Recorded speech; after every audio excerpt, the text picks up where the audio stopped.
ఓం శ్రీ సాయిరామ్. భగవద్గీత 15 అధ్యాయాలు 9వ శ్లోకం గురించి ఈ రోజున తెలుసుకోబోతున్నాం. సాయిరామ్.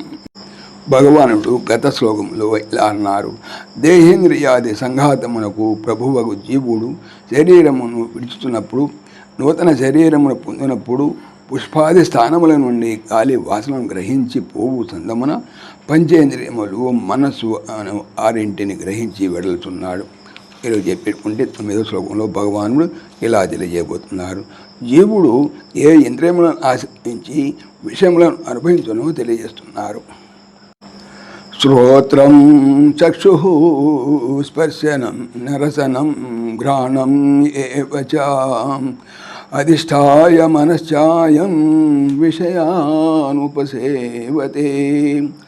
అయం ఈ జీవుడు శ్రోత్రం చెవిని, చక్షు కంటిని, స్పర్శనం చ చర్మమును, రసనం నాలుకను, ఘ్రాణం ఏవచ ముక్కును, మనః చ మనస్సును, అధిష్టాయ ఆశ్రయించి, విషయాన్ శబ్దాది విషయములను ఉపసేవతే అనుభవించుతున్నాడు.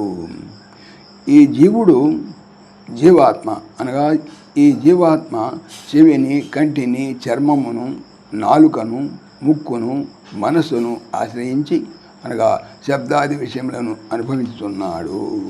సాయిరామ్.